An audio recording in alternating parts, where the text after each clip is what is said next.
Hi guys, welcome back to another episode of the Discussing the Resilient podcast. This time it's just me, Will.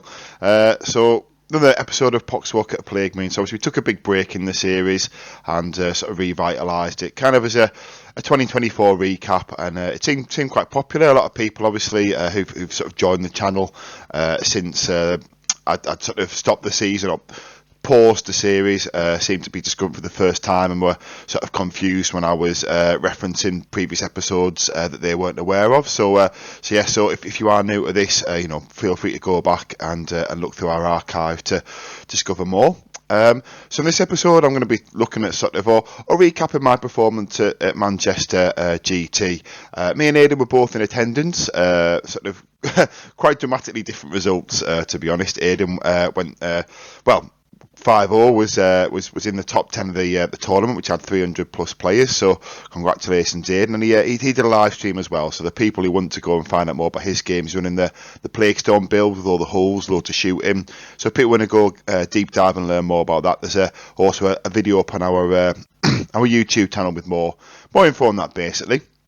But I'm recapping just my performance, talking about my games, and this series focuses on mistakes. So the idea is, I'll recap the games I played, talk about the list, talk about the changes to the list, why I've took them, changes that I think were maybe wrong with the list, any improvements I can make, anything that, maybe is evaluating some of the changes that I've made, but also just nipping into games and kind of focusing on mistakes in them, rather than sort of, because Aidan does a great job of recapping his games, tells you what you should do right, how to play the army properly. So if you're replicating what Aidan does, then obviously you're going to be getting some good results. But of course, on the way, there's also things to watch out for, pitfalls, mistakes, and it's a combination of the two to improve and grow as a player, avoiding the some mistakes, maybe more rookie errors than others, but at the same time, between the two, it helps people grow. So as I say, for people who are perhaps, already pushing the 4-1s and looking to break into the 5-0 category, maybe there'll be some useful stuff in here. Obviously, some of the stuff we're going to talk about is just sort of general commentary about Death Guard and the game itself, in the same way that someone can pundit a professional sport without being that professional level themselves, and maybe still have some valid points. Maybe there's some of that in there, but for people who are pushing forward, and maybe some of this content might not be as aimed as you, because it is more for the mid-table player trying to sort of push up the rankings, which is where I consider myself. Obviously I've got a 3-2 at the event, so I'll blow the lead straight away. It was a little bit frustrating, this one, actually. The 4-1 seemed very close in the sense that the games I'd lost came down to like a handful of points, or there was big swings in the middle of the game that kind of changed stuff. But we'll break them down as we get there. But I want to first start by shouting out 5 amazing opponents. 2 of them were from my team. So Manchester is local as to where me and Aidan are based. So it's one of these ones where my team in particular, Team Stonehammer, was largely in attendance, or bigly in attendance. There was lots of mirrors kicking off all over the place. And I played 2 of my teammates. One of the other lads, Josh, he's running the person, me and him run the local gaming club at Element Games. So that was always a fun one to play. But we'll break. Also started with the mirror. Played a lovely gentleman there who also played Aidan in his round 2. Now I'm terrible with names and I don't want to recap them. Plus I know some people, on this, they might like a bit of anonymity. Maybe something's happened in the game that they'd rather not be talked about. Whatever. But nothing negative. Everyone was absolutely amazing. There's actually an incident where perhaps I was not the best person in the end of one of my games. There was an incident where I thought we might have scored the game wrong, because a lot of people did, and I would have scored it wrong myself if I had been scoring it. And it came down very close. I went and found him to sort of find out had we scored it correctly. Not to necessarily get the result overturned, but I kind of wanted to know in my own head, could there have been a different outcome? And I think he sort of took it, when I went and found him, a bit kind of like as if I'd gone over and was trying to sort of like rewrite history, because we'd litigated the game really well. We went through, we checked all the scores, we both agreed that that was a score. So I apologise to him. I think maybe it came across the right way. He came again and found me later, because he was a bit I don't think he was very impressed when I first went up, and kind of said, yeah, we did score it correctly, and because I think he realised what I was on about, because obviously a lot of people in the hall made the mistake, and there was quite a few people buzzing around doing the same thing. I only realised because something happened to someone on my team, and he was telling me, and I was like, oh, I think we might have done the same. But this is one of the things we're going to get into, though, and it's about actually tracking scores on games, because during a lot of my games, I'll track the score, first 2 or 3 rounds. And then, the final round, generally, you're kind of like, right, okay, this is differential. So I'll generally stop tracking them, right, okay, well, we don't need 2 phones at this point. We've agreed at this point, everything's kind of right. And we're literally, we both know exactly where we are. But then when there's little instances like this happen, or you're trying to sort of recap and look at games, it means, perhaps I'm missing sort of things from the last 2 rounds to help me sort of even just to recap and think about them myself. But my round 4 opponent was an absolute gent, was genuinely my favourite games. I really like games where, though the game didn't go in my favour, it's really close, everything's kind of on the line until the very last point, and I don't mind losing those games so much, and I did say that at the end. I was a little bit frustrated, maybe it wasn't as upbeat and chatty as I'd have liked to have been, but still felt good. And I thought afterwards I probably shouldn't have gone and found them. I probably just said, well, maybe it would have changed it, but maybe it wouldn't, because there was actually a couple of things in the game that would have swung it, and these are things that I think I should focus on in part of this series, and we'll talk them through, because there are things that perhaps other people would have made, overthinking things in some senses, and stuff like that. But we'll start with round 1. So I do actually have the mission booklet in front of me, because I know a lot of people who aren't from the UK.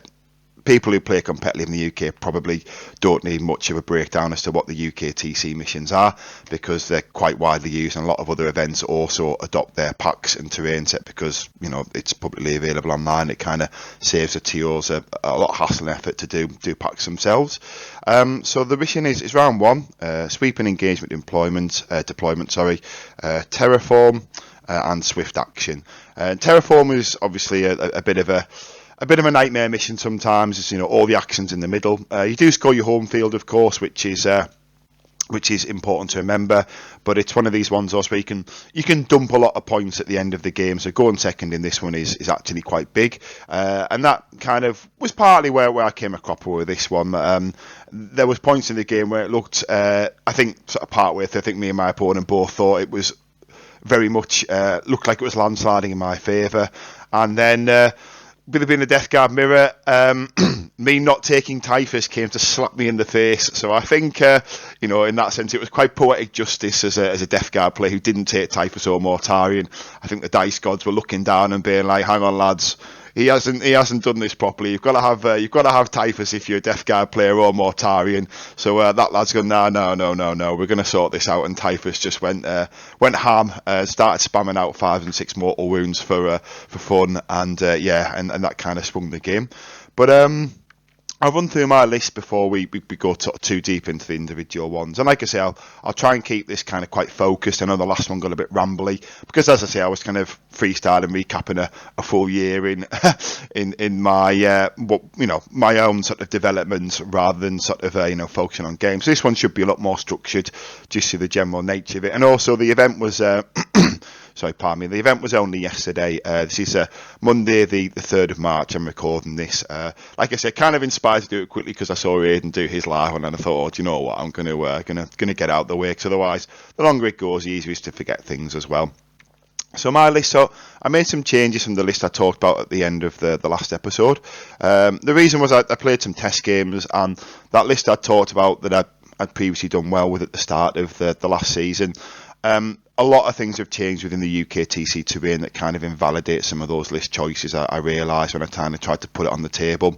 The 3rd Rhino, because of the way we have like a Super L in the UK, where it's kind of like 2 sort of like, I think like 5 inches by 3 inch rectangles that are like 5 inches tall, kind of like stuck together. It's easy to see online. They're in the deployment, and they're always kind of like near the centre objective for the people who aren't familiar with UK TC. Maybe it's in America, other parts of the country, other parts of the world. Sorry. Because of that, the Rhino doesn't know anywhere to stage. Because one of those 2 pieces that were together used to be in the middle of the board, so it used to be a really good play to trying to get a Rhino into one of those pieces. It was staged just off the centre. You could use it as a launching point to launch Plague Marines onto the other objectives to kind of attack people's expansion objectives from the centre.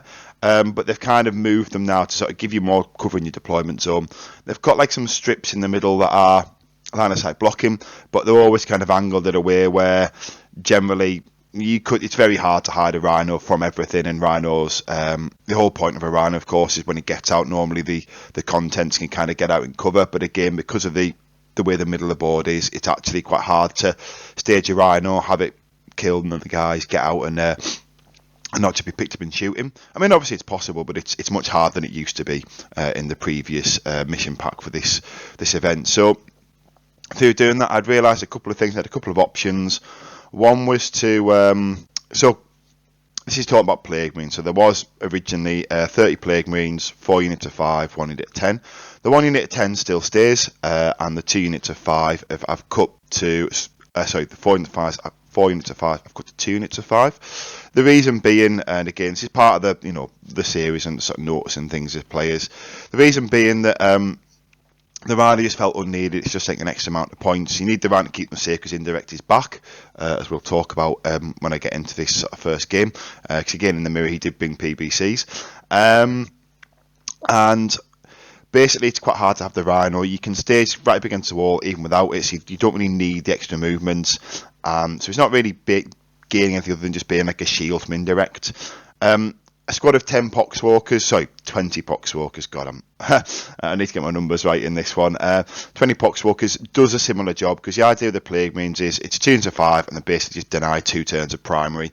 Sometimes I engage them to fight stuff, but often they were just jumping out and denying 2 turns of primary, unless there was something that they sent the objective they needed to kill for their OC to count, or that I felt like I could charge and it would be reliable, in the sense of like I wouldn't bounce off and then lose my OC and then denying the point would backfire and they'd hold it anyway. So 2 units of 10, 2 units of 5 Plague Marines become 1 unit of 20 Poxwalkers. Aiden's talked a lot on his videos where you put out half the unit on the centre objective, so it's kind of like maybe 10 on each side of the wall, and then you pick up front or back depending on how the shooting's going, or maybe you just put 1 on the wall, do you know what I mean, and you just take it off. There's players there, and generally you can get 2 turns of primary denial or an attempt at primary denial out the 1 unit of Poxwalkers, and also does a good job of denying, making people have to play for Cull the Horde as well. So it denies them just redrawing the card, and it makes me have to engage and invest time into killing the Poxwalkers, which generally most people don't want to do, or alternatively, they have to redraw the card, which means that the CP economy's down a little bit. So that's kind of does that, and that frees up points. And the extra points is I have 3 Predators and a Brigand in that particular version. I will probably try and put the list in the actual description. I think this is something I'll try and do for this as well. So I won't break down the whole list. We'll see it there. I'll just talk about the changes from what I talked about at the end of the last episode, or maybe some. I'll tell you, we'll see how far we get, what's sort of relevant and what isn't. So 3 Predators, 1 Brigand of the shooting. The Brigand, just being the extra shooting platform, is actually quite useful, I found. The reason being, you have a problem with Predators where sometimes people put 10 cultists on an objective, and the issue with Predators, you have a good number, or a medium number of sort of relatively good quality shots, but you don't have loads of chaff killing. Whereas the Brigand brings in the chain cannon, where 1 shot generally sprays off most things off a centre objective, enough to where you can sort of like reliably hold it. Maybe he's put like 5 Poxwalkers out from the wall that you're stringing them on. Sorry, pardon me. Come from a cold. And there's maybe 10, say, cultists that they've got in the middle. Do you know what I mean? The Brigand can spray them off, and then maybe leaves a couple, and then you kind of get the point. Whereas the Predators, in the same example of 10 cultists becoming 2 cultists, the Brigand killing, say, 8 in 1 interaction, which is very reasonable and probably average. It might take 2 Predators shooting all their guns, including the last cannons and the flat 3 damage turret gun, to get that same reliable result, which is obviously a lot more points investment, and those guns have got a lot better targets. So because the other downside of the Poxwalkers, of course, is being in the middle, they can't charge and reliably kill stuff. They also are incredibly slow. The 4-inch move really is painful sometimes, because there are a couple of missions where you basically can't deploy them and walk onto an objective ever, which is why you've always got to have the cultists in the mission to get that pre-game scout and do that. So I also, Now, one of the things to talk about at the end, the previous episode when I ran through the list, I had 6 Death Shroud in the list attached with Typhus.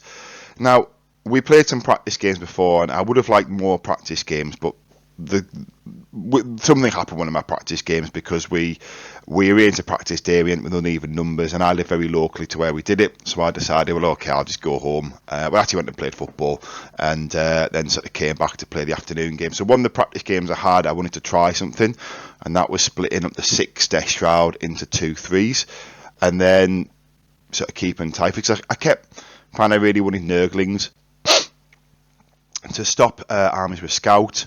And also, I suppose just to have a little bit more board presence, I guess. I just found that I missed them, so I wanted to put them in. Now, I wasn't sure if this is a game because I specifically played a lot of practice games recently into one gentleman on my team who runs Gene Stealer cults, and they're generally in my backlines turn 1, and the 10 Plague Marines that I have for the fight first are always trying to fight to get to, my expansion objective, just sit there and stand there and then sort of make them a problem. But he knows that I'm trying to do that, and he always just pins the Rhino back of the ball, wraps it with Gene Stealers, and I get there eventually, the expansion objective, but it takes me longer and it makes the primary a much harder game. So I'm trying to I can't just fight to deny his, I've also got to fight to hold mine. So I found the Nurglings would be good for that. I thought the Nurglings might be good for that. As it turns out, I think that the changes I made were a mistake. So I actually in the end, I split the 6-man into 2 3s and took a Lord of Contagion.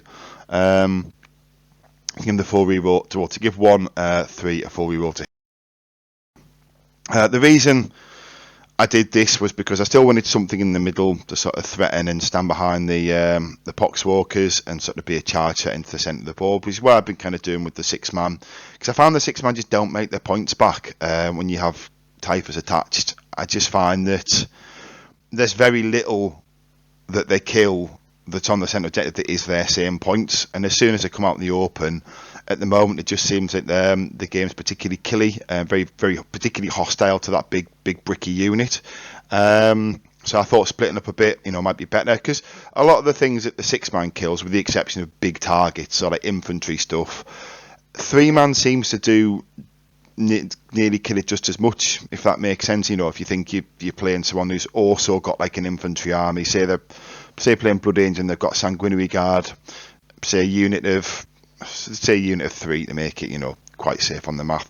3 Death Shroud should probably kill 3 Sanguinary Guard, whereas 6 Death Shroud also do, but they overkill them massively. Maybe what's a good example? Obviously the Ultramarines, which would be Manny's Calgar and his retinue. 3 might not necessarily kill that. You could maybe get lucky if you went for the exploding hits with the Strat, but it just makes it more reliable. Basically, makes it a better trade. So I'm getting wrapped up in the list. I know we're 20 minutes in, we haven't even got to the meat of the video yet, so I'll speed up a little bit with that. But I split that. I wanted to try split into 2 3s and Typhus, and then Typhus could kind of maybe join the Poxwalkers. He could maybe score with one of the 3s, or he could maybe just be solo and have 3. I kind of split the units up and make it a bit more utility. But after the practice games, I don't know, I kind of sold myself on wanting Nurglings to try and get, because I found people kept pressuring onto my expansion objective to stop the 10-man Plague Marines getting there, because people that play me regularly know that's what's always going to happen. So I kind of put the Nurglings in to kind of hold them off a bit and try and have a better chance of getting there. But as it happens, the Nurglings didn't really do as much as I thought they might. And I took a Beast of Nurgle because I thought I'll be dropped down, he'll do actions. I wanted an extra unit to do that. I think in hindsight, I should have just stuck with the 2 3-mans and also taken Typhus, because Typhus would have probably added quite a lot, I think, to the list. So in hindsight, the list was a little bit flawed that I went. It had some elements that I think could have been better. I left it 5 points down to put a Tallyman in. The reason the Tallyman went in, actually, so this is something that I noticed. I played a practice game against New Eldar, and it was a really close game. But the 10-man Plague Marine brick, I don't know if anyone else has found this, as soon as you come against an army that can make -1 hit in combat, that 10-man Plague Man brick is almost useless sometimes, because as soon as obviously you get the lethal 5s, but you're relying on rolling 5s. So if you just pick up, you've got the 5 guys, haven't you? So it's 15 dice, for your heavy plague weapons, and you roll that 15, and you just roll like 1 or 2 or no 5s. It does happen from time to time, and then you just say, oh, I've not no re-rolls, that was it. And then I thought I was going to do really well here, and obviously against a really expensive unit, so generally the trades, it can all just go horribly wrong. So I actually left the Tallyman in, because against Eldar I found he was really good to attach to that fight first unit. And again, it also adds a bit more, just stand them against the wall, because you generally don't need the lethal hits against armies like Eldar. Just being able to hit is often enough, because they don't have high toughness. So just getting hits through, you're generally quite good on the wound roll. It's not like where you're trying to hit like knights and toughness 10 stuff. So I quite like that. So the change I think I would make following this would be to drop the Beast and Nurgle and the Nurglings, and put it back to 2-3 mans of Death Shroud, because I do think the 6-man Death Shroud, unless I think you're building into like all the bricks, there might still be some play in that for the people who've been able to make it work. But I think for me that's what I would go back to. So anyway, we'll get into the games now, because I don't want to have this video last more than an hour if I can avoid it. So played a gentleman. It was the Death Guard Mirror. So he had PBCs, I didn't. We both had 3 Predators. He had 3 Cultists, I had 2, but then I had the Poxwalkers.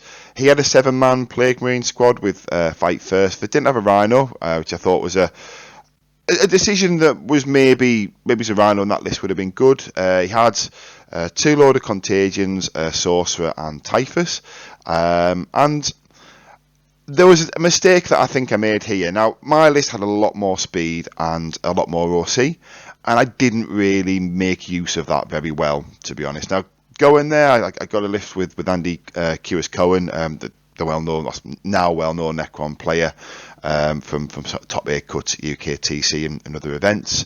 He's just on our team, lives locally. He drove me and another couple of the lads down. We're talking in the car, and it's always good to bounce things off him, because obviously his tactical approach to the game is he's playing 3D chess, whereas I'm still playing 2D chess. And he sort of thought I should have put it on the board. He said, pressure him, but realistically, I should be able to sort of like still control all the engagements, which was right. But then at the same time, I wanted the flexibility in my head originally to know where his stuff was when the carnival comes in, because if you can pre-measure stuff, my opponent's army is very slow, obviously with Death Shroud just moving forward. I'm not a fan of their move. I think that's why in my opinion, the sort of 18 Death Shroud the 18 Death Shroud builds are kind of faded away a bit, because they are a little bit of a one-trick pony. Obviously, you had a lot of other stuff in this particular list. I'm not talking about, but I could have controlled the engagements. For example, I could have left a carnivore 14 inches away, 16 inches and a bit away from him. He couldn't charge or shoot me, because 4-inch move, 12-inch charge, 12-inch flamer. Not that the flame would do anything.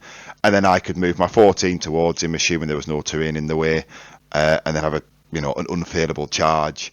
Not that again, they'd be looking for that charge, because the carnivores wanted to pick the Predators up, really. Then my Predators wanted to shoot his Death Shroud.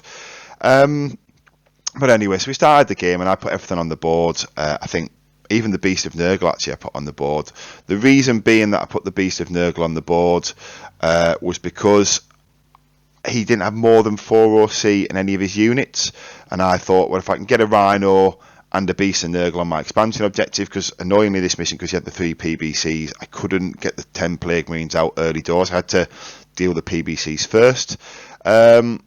And luckily I got quite lucky actually. I rolled 1 Predator out, he poked just round the corner, shot a PBC, and the last kind of went through, only 1.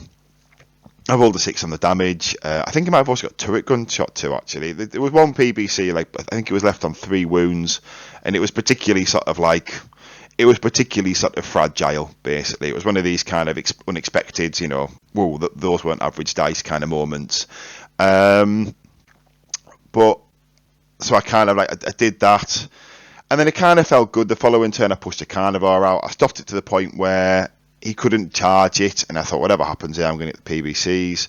But then he put Typhus on the corner, he couldn't charge, but he could do it, and Typhus did 6 mortal wounds, and then I think the PBCs might have picked up with like the mortar, he got a couple of lucky mortar shots through, and just a few little bits like that started happening. Now again, that was kind of still, the game was very much in my favour in terms of like the sort of way we killed. Just a couple of things happened. He got a couple of big damage rolls through on my carnivores, and I lost them mid game. And it just kind of sort of like, it was weird. I was one of those games I felt very relaxed, and it just kind of like unravelled a little bit. Like, and he just dumped a load of points on the last turn because I was ahead. I think most of the game it felt like I was ahead, and it looked like I was at one point like I was going to table him. And then again, he just sort of came back. He just kept his plan going. And it was really good. It rolled along nicely, and I ended up losing that game by a few points. Most of which because he could terraform on his last turn. I think he was able to terraform 2 or 3 objectives, and I tried to start terraforms on every objective turn 1, which I think was a mistake. I think that was throwing out stuff I didn't need to. And it just kind of spiraled a little bit. It's a weird one in terms of mistakes because we kind of talked about it afterwards. What he thought was mistakes is like he thought I should have been more aggressive with the Predators, but as it with the Predators shot everything they wanted to shoot, you know, the last couple of turns they whiffed a little bit, but they'd rolled so hot the first 3 turns. There's no like, you know, like that was completely fine, if that makes sense. So I don't think that, maybe they could have more aggressive stand the objectives, but the stuff he had would pick them up when it got close. So I think it was the carnivores. I should have put them in reserve. I wanted to make sure I put one, the brigand on the tail, because I wanted to make sure I could kill his cultists really easily in one activation again, so I didn't have to put predators in them. The predators could try and pick away his PBCs, or kind of, because he also put 2 of his death stars go to the tail, so I kind of knew I was likely going to be able to shoot at them with some predators. I did forget actually that he had, this is another mistake actually, I did forget that he had 1 unit in reserve. I should have pushed the Beast of Nurgle out in front of the 2 knights, but I didn't. I stayed the knights quite close to a predator so I could kind of like get the jump on it the following turn, kind of forgetting that he had something in deep strike, and obviously he rapid ingressed in my turn, and he actually failed a re-rollable 4-inch charge, which at that point in my head I was like, well, I've got this, and it kind of, I think the fact he pulled it back was really good. He also played really well in that one. I think, like I say, I should have pushed out and used the carnivores better, because if I'd have picked up his predators with the carnivores, once the PBCs were gone, I'd have been good. The 10-man plague means also whiffed horribly into, because again, he pointed something, and this would have been a really good play, and I didn't think about it. What I should have done is I got 4 OC on my point, and it was stuff that, you know, was a Rhino and the Beast of Nil, which is 4 OC. He was never going to kill it with PBCs. I think I shot all the cultists that were near it with the knight, you know, the rockets on the top of the knight, so always it'll whittle them down. And I should have just advanced my cultists past the objective and kind of stood them there. So obviously kill the cultists and you'd have to pile in, but then I probably could have set to have more OC on it. And instead I didn't. I left the cultist on there with them, and he was able to sort of charge and fight through the wall, the Rhino, and he killed it. And then he made it so I couldn't disembark. But I was like, well, that's fine, you know. I've got 10 fight first Plague Marines. They should, I think there was a Predator I'd land them as well, be able to sort of like deal with the 3 Death Shroud and the Lord of Virulence. But unfortunately, they just weren't able to. They just rolled really, really low. And I think you might spike some saves as well. I think it's a wounding on 4s.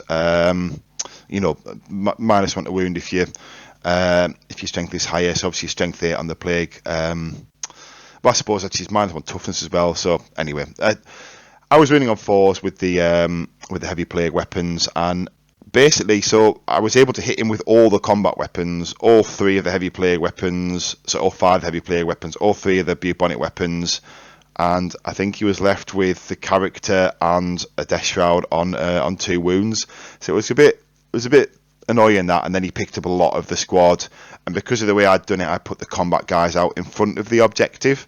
I had to lift them up, so the ones behind the objective to make sure I scored the following turn weren't the weapons. I left a few combat weapons there to make sure that I could kind of still clear it. And his turn. So it was a frustrating one in that sense. But he was a great opponent, and at the end of the game he was sort of like he sort of summed it. It was like, "You're really frustrated," he said to me, and I was like, "Yeah," and he was like, "I would be too." He said, "At middle of the game I thought that was yours," and I was like, "Yeah, I know. I think maybe I don't know." And we talked about afterwards what we did wrong, and I think it just came down to sort of some freaky dice, but I'd had some freaky dice early doors into him as well. So I've talked a lot about this, but the big mistake was not protecting the carnivores better and not using them better, not measuring his threat ranges, and just sort of like being a bit more surgical with my play is basically the errors that it came down to. So next one.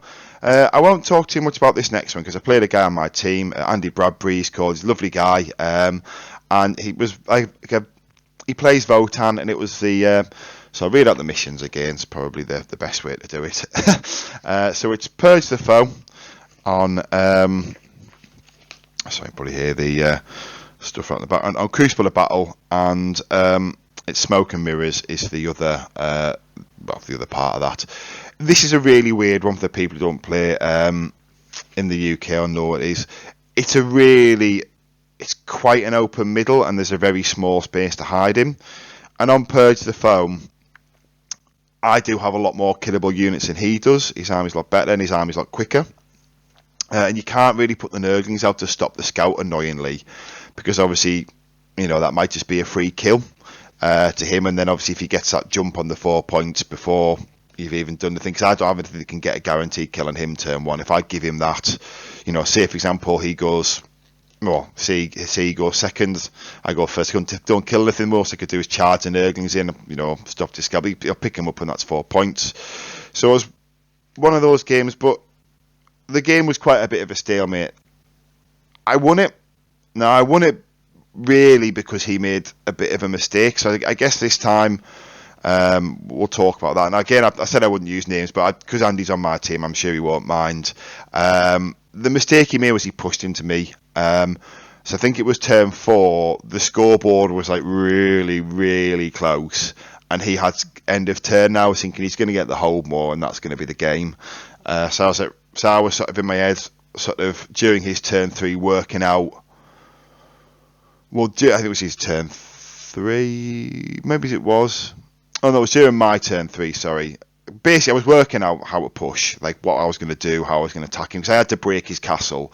I tried to break it earlier with a carnivore who kind of bounced off a land fortress, off a Votann land fortress, and that kind of like didn't go as well. So his castle was still intact, and I think if he'd just kept it there, I'd had to push into him. The stalemate, he was probably going to win it. I think that was quite reliable.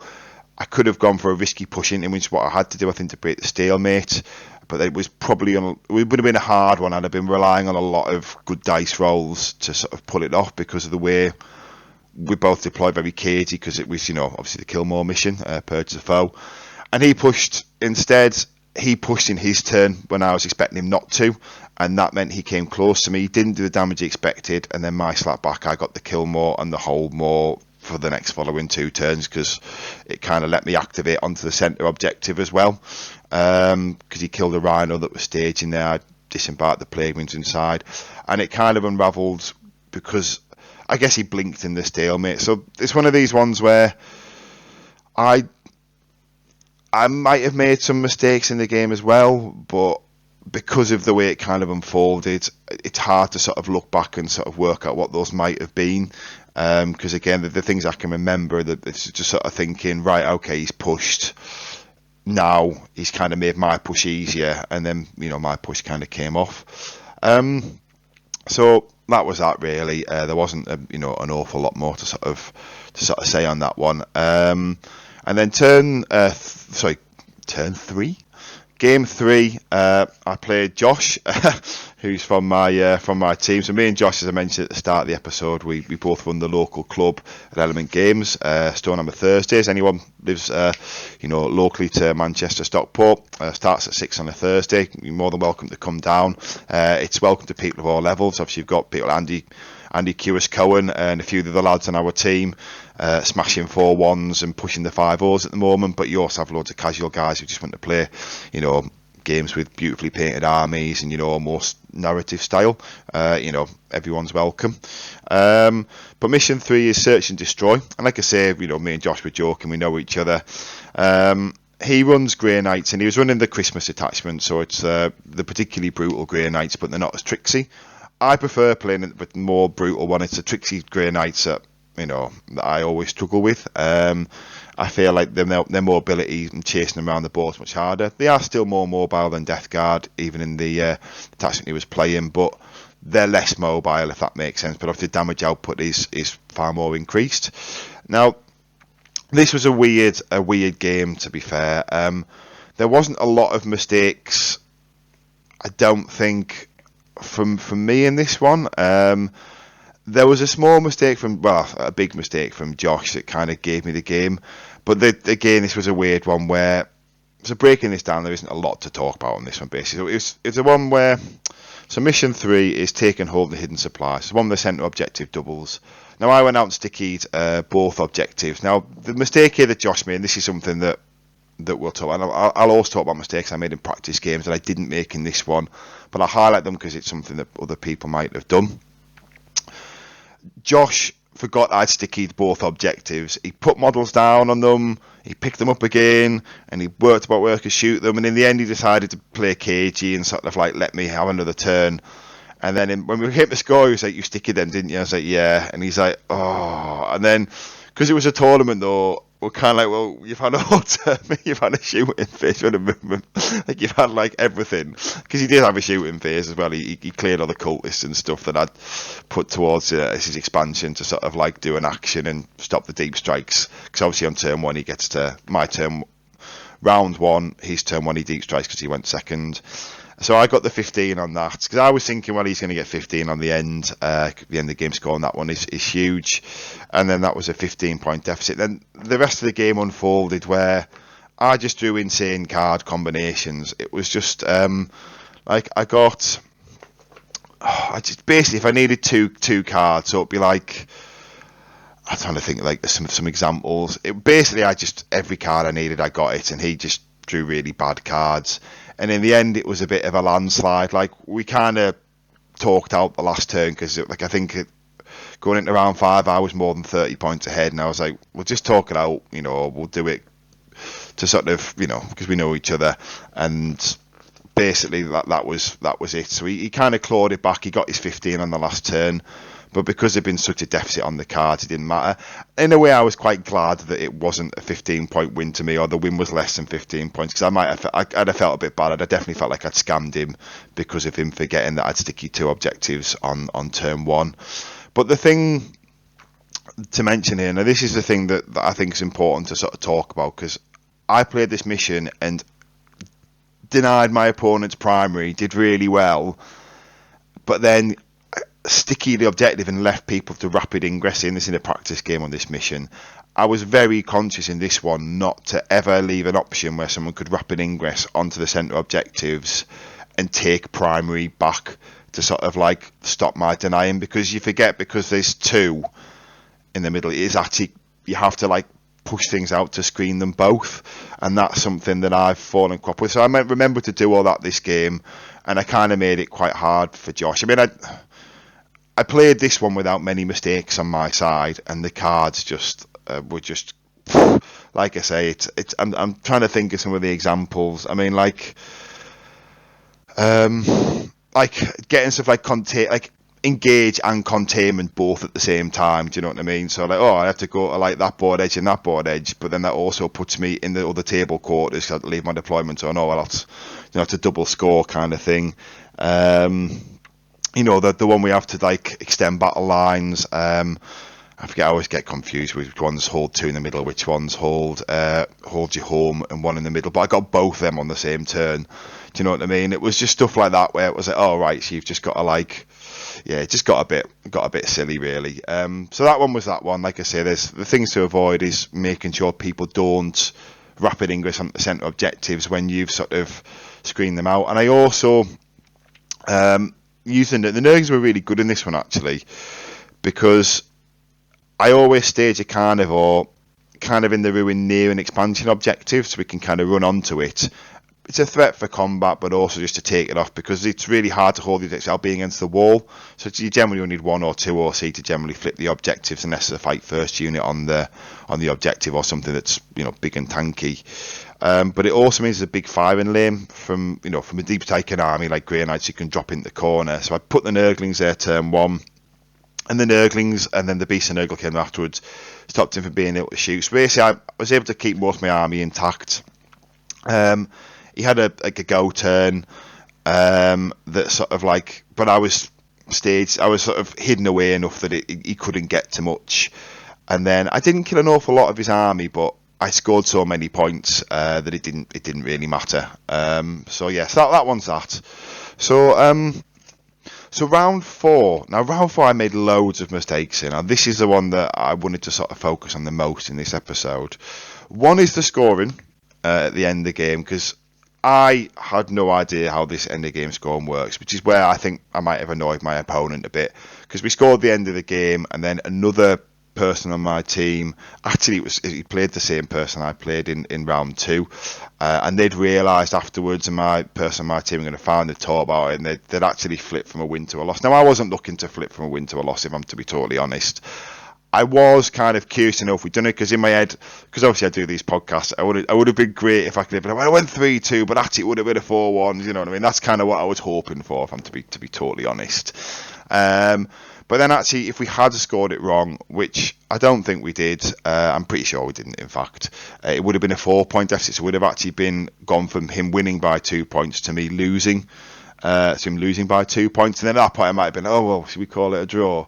But really, it was a well-deserved win to him, and he won by 2 points in a really great game. It was an absolute brilliant opponent, and like I say, in hindsight, I shouldn't have gone asking about the score. Now, the reason this is weird, the mission, because obviously, I'm saying a lot of stuff without really sort of explaining why. It's search and destroy, burden of trust, and prepare positions. Now, burden of trust, the garden thing, is pretty weird, it turns out.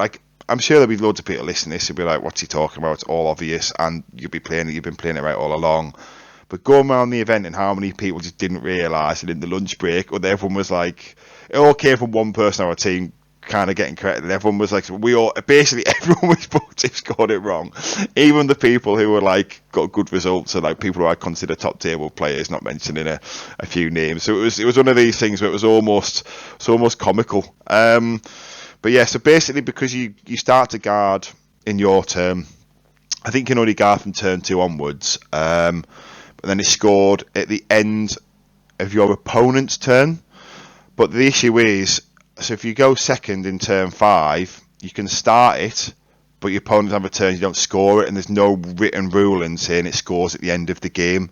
So so basically on the guarding thing, if you only ever guard your home, because you can guard your home on it, basically the person who goes first is going to get an extra 2 points if that's the only objective that's ever guarded, and you can't guard end of game. Go on second, you still get this, the usual score the other objects at the end of the game, so still is a swing there. And this was a weird game. Now, this was another one where I was ahead for a lot of the game, and he was on the back foot. Now, this was a really weird one. So, the Chaos Knights, 13 War Dogs, and I think he just had some Nurglings in his home field. So we both put Nurglings in the home field. They're guarded because you can do it without OC units, and it was a really good game. So it was a funny one, because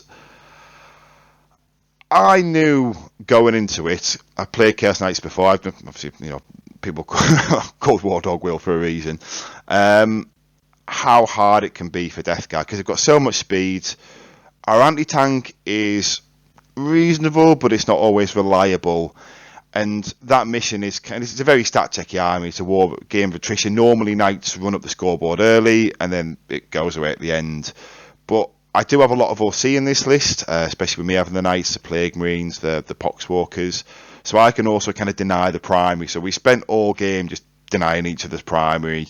I think I got it off. I scored primary once in the whole game, and then at the end he was able to score, I think, once, maybe I think he got 2 objectives at the end of the game as well.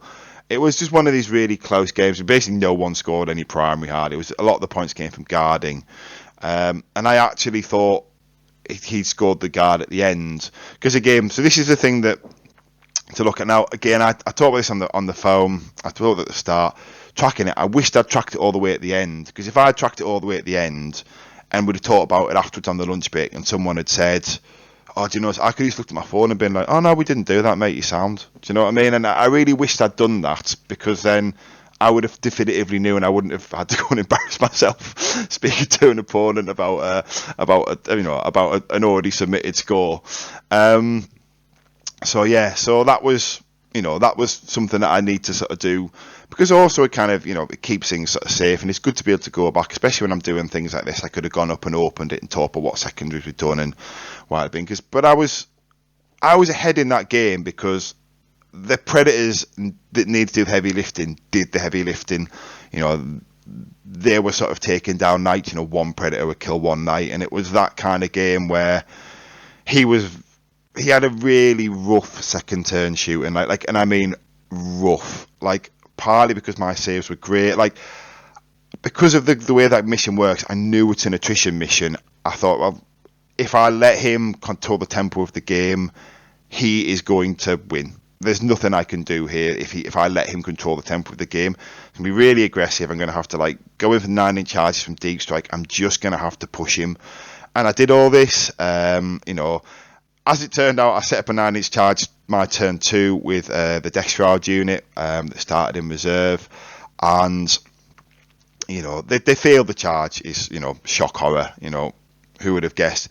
It kind of didn't matter as much because, like I say, I think 2 Predators killed one Knight each, and it was sort of we were both a bit kind of well, that probably shouldn't happen, but it did. So, with re-rolls and rotate iron shields and everything, it was just I got good dice, he got bad dice, and then his following turn shooting, I played, the only thing I did, actually no, I did 2 things, I think I did -1 to hit on the Death Shroud and Lord of Contagion attached unit, and I think I re-rolled a save against a melter gun.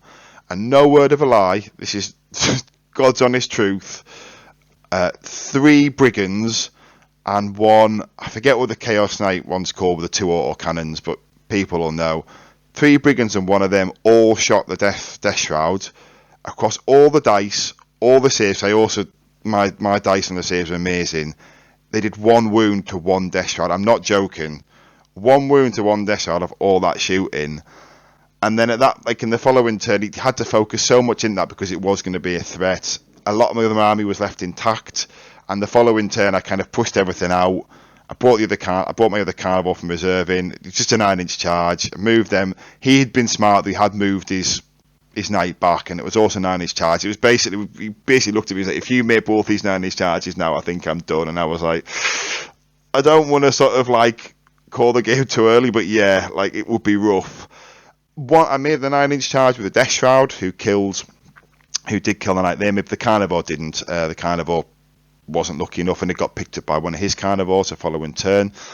But I was still up, and the game went that way, and I was getting the cards that I needed, and he struggled with a couple of his cards. But what swung it back was I just failed loads of battle shock tests for the Chaos Knight thing, and I mean loads.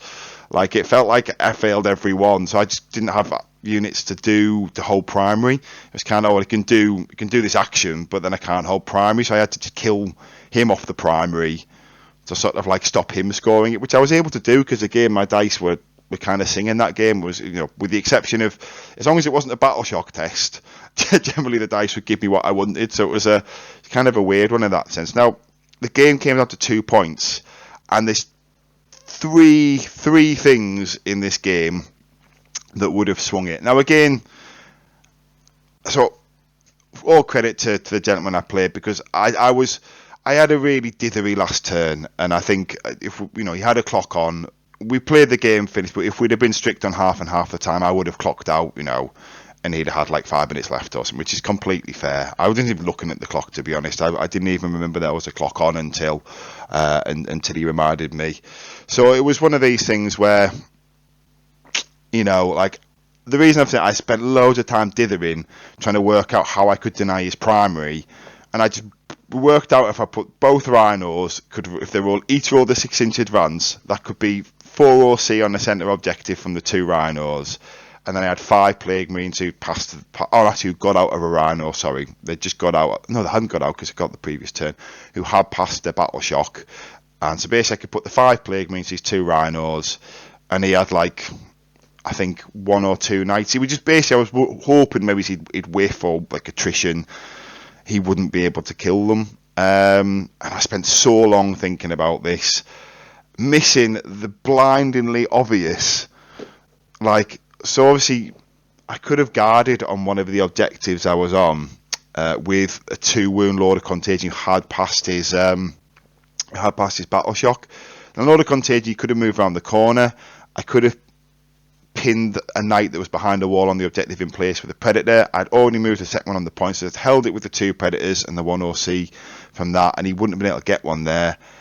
And fair play to him, because we were talking about afterwards, you know, the points were already in at this point, but I was kind of like trying to talk it through, because he was a good player as well, so he was able to sort of like highlight some mistakes I've made and stuff like that.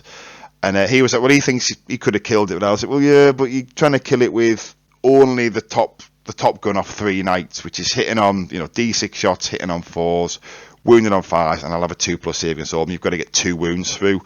And I would have had a CP as well if I'd have had to spend it, you know, if that was the game. So it would have been possible, but also unlikely. But also we didn't know what his cards were, like, you know, last turn as well. But I should have still done that, and that would have made the game a draw, which was really stupid. I was so focused on trying to do all this big, you know, like really unlikely stuff, but like, you know, I just missed the tiny little thing that would have made it a draw, and that was a bit silly.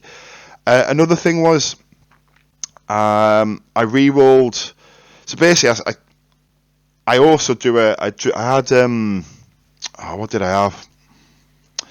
Oh, it was I think it was Extend Battle Lines. It's the one we had to hold 2 in the centre, and I held 1 in the centre. I was able to take that. Now the second one, I took him off the centre, but with the Carnivore that my Carnivore failed his Battle Shock. So I killed his, but I didn't have anything to score it, and I kind of forgot about that. I should have re-rolled the charge with the Plague Marine squad to put them on that point, and that would have been an extra 5. So it would have made a 2-point score, 5-point score, which would have also given me 3 points, which I'd have won the game by 1 point there. Instead, I did save it, and rightly so. I saved it to charge some Poxwalkers to a knight, to deny him in the corner, which actually turned out I couldn't deny him because I rolled big on the charge. I went round the back of the base, and then he was able to heroic intervene with another knight, and obviously then that put him more points. So the fact I'd used my 20 Poxwalkers to put more OC on, I wasn't able to get them more on the point. The Plague Marine's got on there had failed the Battle Shock, so everything seemed to fail his Battle Shock for me, and he was able to take it. Now, there is 2 things I could have done differently there. One was, because I'd rolled big, I could have moved I should have moved the ones nearest to the back of the base and made the back ones didn't have to go around the back of the net, and I probably could have stopped the heroic intervene. This is a funny one, this one, I also verbalised to him, he only rolled just enough to get in, he couldn't actually get on the objective, he was going to get on his piling, but I would have activated first and it'll just pin him in place, and I verbalised that, and part of me thought, well, maybe I shouldn't have done that afterwards, maybe I should have sort of like just not said it and just done it, because it was one of those games where we were helping each other out, being really good, but stuff like that, you know, like how he didn't tell me that he could heroic intervene, so I didn't think about moving, but I didn't think to ask, you know, because he shouldn't have to, so I could have not said, but at the same time I did, that was one of those things where we'd helped each other out quite a lot in the game, we'd both kind of like, he'd pointed a couple of things out to me and vice versa, so that was kind of one of those things that I don't really think I would have changed that, because I think that was quite fair that he did that, to be honest. But I was thinking afterwards, had that been like a top table going for 5-0, maybe that would have been a mistake. I don't know. But I think not thinking more about the charge and me just not thinking about the heroic intervene, I think I could have stopped that, and that would have denied that and stopped him from scoring 4 points of primary. So there was a couple of, you know, there was 1 or 2 different things. Well, 3 really. One of them was a dead cert almost, the one where I could have just guarded on the middle board. But the reason I couldn't go back and guard, because obviously, you know, if he just stood there, probably would have been fine. So I called it, he didn't do anything. He had a knight behind the wall, which I'd already denied, and I tried to charge it with a Lord of Contagion to try and kill him. Whereas I didn't need to do that in hindsight. I just got so focused on this really like long-winded extreme highly unlikely to come off kind of play that I sort of like just completely just didn't see the blindly small obvious thing. So I think that's the thing to sort of take away from this. But that was a really great game. Probably my favourite one of the weekend, actually. He was a lovely lad as well. We've got a mutual friend, and he'd actually messaged me the night before, my mutual friend, and said, "Oh, he's a good player." So I was like, "Oh, right, okay, that's. I'm already a bit worried about Knights." That was made me a bit nervous. But yeah, it turned out 2-point loss. I was really happy with the game. Like I say, I was just disappointed in myself in the way like I went afterwards to sort of talk about the end game scoring that I misunderstood, but I think he had understood and scored it properly. And I think he was a bit kind of like, "Look, mate, just because you don't understand this, don't assume other people don't." I think was pretty much his tone of voice to me. And at the time, I was a bit like, "Oh, it's a bit like," but then I sort of like called like a day. I was like, "Oh yeah, no, I was a bit out of order there." So hands up, be a good sport, and when you lose more gracefully than that, I think. So that's another thing to sort of put in this video. So I think, sorry, this podcast, no video elements. So we'll go to mission 5 then. Now mission 5, we were both knackered. It was another grey night matchup. Absolute gentleman of a guy. Like I say, I played 5 absolute legends, 2 of which, of course, from my team. So maybe I shouldn't be as polite about them. But Crucible of Battle again, Scorched Earth and Inspired Leadership. Inspired Leadership, don't think it came up even once. Scorched Earth, of course, is you burn objectives at the end and, go in seconds. And I did go second in this. It's a big one. There was a few scrappy moments in this game. We were both knackered and we were both sort of like making some just silly decisions. I think I was still stewing over the previous game when I realised I could have guarded in the middle as well and shouldn't have charged my guy off the points. I think I was back in my mind there. It was just like stuff, for example, I hit with the last cannon, he rolled his save, and I was like, hang on, I better roll the damage in the middle. So we had to roll the damage after he'd already rolled the save. So I had to roll the wound after he'd already failed the save, which then he'd MCP'd. It was just, but we kind of like, stuff that happened in reverse. It was just a bit of a messy game. We were just knackered. And I did win that one. I don't really know if there was any huge mistakes in this particular one, to be honest. It was quite a close game. Just lots of little bits of like backwards and forwards. When I thought about it afterwards, there was nothing that really stood out to me. It's like, that I think I would have done differently to sort of like, to change it. Like the things that I wanted to come off did come off. It basically came down to the end. I had area denial. Basically, if I had area denial as a card, if I got area denial big, then I won. And he had like all his army stand in the middle objective to try and stop me from being able to burn and hold 2. So basically, I started the burn on the objective based on with the Poxwalkers that I had there. Everything else, my army just beeline for this objective, and obviously the burn goes off if I kill everyone and get the area denial. It doesn't otherwise. Or even if it goes, I've done it now. He'd have won by, I think, 3 points or a point. I think it was because he'd have won by 3 points when he wouldn't have got area denial. He had them like right in the middle, so if he had them within 3 in the middle, so it was, either I lost by 3 points or won by 2 points, and I was able to win by 2 points.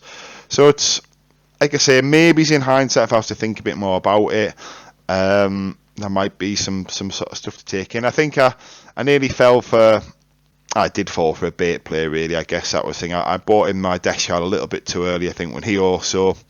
so I rapid ingress in his turn into a space where he couldn't be shot, but they're in a massive fan. He rapid ingress in on his turn to overwatch my rapid ingress his charge and did quite a lot of damage because he was in his like empowered area, gets to reroll everything. And my Death Shard, I think, limped him with the Lord of Virulence on full wounds and 1 remaining Death Shard on 1 wound, which is quite lucky. And then I spent the strat to get the fish for 6s and get the explodes, and I was still able to take quite a lot of the squad out. But like I say, it was quite a scrappy game, really, but like a super fun one. Like he was an absolute gent of a fella. So 3-2 in the end. Like I say, the 4th game is the one that kind of I keep thinking over because I could see how I could have changed it, but at the same time, my opponent got so unlucky with the second round shooting, and I got so lucky with some saves that I think, you know, it was one of these ones where he might have felt a bit robbed by the dice as well, had he not pulled out the bag. But then I guess, I don't know, if I'd have also been average on my battle shocks, that might have also been, there might have been actually score some primary. But really good event, you know, really good. Tom, you know, and talking through these as well, it's quite useful, I find, because it's good to help me sort of recap and, you know, sort of verbalise it. And I know sometimes I don't just talk about the negatives of the games, I talk about the positive, you know, the way it's unfolded. But the idea, it's not like Aiden where, you know, you need to know everything was deployed and everything was here. It's more to talk about this little interaction, I could have done better. And then maybe sometimes this is how the win unfolded as well, just as a little bit there. Because I know, even though this is an old series, it's something that's, you know, we're on quite a few episodes now. I know a lot of people are just discovering it. Which, of course, like and subscribe, guys. Thank you very much for listening. And I'll just finish off with maybe some list changes. So, awesome stuff to do. Now, I'm trying to decide where I'm going to go with the list. Now, I've talked at the start what I'd probably do if I was to continue with this version. Just drop the Beast and the Nurglings and just put in a squad of another squad of Death Shroud, two, three squads, and then swap the Lord of Virulence for Typhus. Is what I'll do if I continue with this. Now, because we're so close to the Codex, I don't think there's much point in doing loads of list innovation right now. You know, I've got a couple of things in the app I might like to try. I've got a list for the Land Raider I like the look of. Maybe I'll try it for some fun. But I also, part of me thinks, I know Aiden did really well Plague Storm as some other people are. I was wondering I might switch to Plague Storm until the Codex comes, just to, you know, try and get better with the gun line, you know, use it as a sort of like a, you know, a learning experience. But I might also stick with what we've got. I think I've got Sheffield GT and possibly Glasshammer's event in Birmingham coming up before the Codex drops, obviously depending, you know, when that does. So they're the things I might have a list for. Now, Glasshammer is a weird one. We use Glasshammer to run our Stonehammer events at Element Games. So, you know, we're big fans of the terrain. We do block out the second story windows in one of the big L's because they're on big bases. So it's actually quite hard to hold objects and not be shot through second windows with you know, armies like, say, like Knights, for example, where even the shortest armies is to, you know, it quickly becomes like those armies are almost playing on a bowling ball. So we've blocked them off. Now, they don't do that. Obviously, it's their terrain, so they intend it to be open. And it's interesting because it forces different build types. You generally want lower units that are a bit lower to the ground, that makes sense. So, for example, even a bloat drone would be able to be shot through the windows on the objectives. So maybe stuff like Blight Hall is more infantry, you know, Predators, PBCs. I'm talking about this, if we go to Glasshammer, the list I might build, I might be more tailored to that kind of terrain. But essentially, you can still put taller units in. You know, I've played on them before. You just have to sort of play a bit differently with them. But if we do that, we'll maybe sort of loop back round on the Glasshammer one and talk about the list building and, you know, as part of that event. But anyway, I won't leave this on for too long. We've managed to keep to about an hour. Thank you again for all 5 of my opponents. All of them are absolutely fantastic, especially the Death Guard mirror. As I say, it always smarts to lose a mirror, especially doing this podcast. But Aiden avenged me, and one of my teammates also avenged me as well in another Death Guard mirror. So he played 3 Death Guard mirrors, beat me, and then the other 2 Death Guard players beat him. But I didn't take Typhus, he did. The dice gods spoke. They give me a spanking for not taking one of our Lord and Saviours. So yeah, Typhus or Morty will definitely be back in the list going forwards until the Codex arrives. So we got something that we can confirm. Although the Land Raider list actually doesn't have it in, so maybe I should eat my words. But anyway, we're affiliated with Element Games, so we have an affiliate link in most of our videos and also on the main page of the channel. You go on there, anything you want to buy, it doesn't cost you any more money. Anything you do spend, though, gives a little bit of a kickback to us. Also, Sultai Games, I think they're called, they're affiliate with us to do disgustingly resilient branded gaming. I suppose gaming tools, you know, the contagion markers, range markers and some other stuff. They're really good. Baron of Dice do disgustingly resilient dice. So if you want to get some disgustingly resilient dice, get them out there. I don't even have a set myself. I know Aiden's got some, and I've seen other people at tournaments with them, which always makes me laugh I don't have one. But yeah, so we also have a merch store. We can be the 11th cultist, famed by Aiden on stream, where he accidentally put 11 cultists down the squad, among with other t-shirts and Death Guard branded stuff, I guess. Obviously, me, Aiden, and Dave will do the weekly Tuesday shows as well. So, of course, join us there. Obviously, we've got plenty more content coming. Aiden, massively outperformed me at Manchester. Very much comfortably middle of the pack, and Aiden is very much comfortably top of the pack, as per normal. So, I'm going to go watch Aiden's recap, do that. It's a fantastic video. I watched some of it before doing this, inspired me. And, it's partly why I think I might have a go on Plague Storm and try and teach myself how to run a gun line.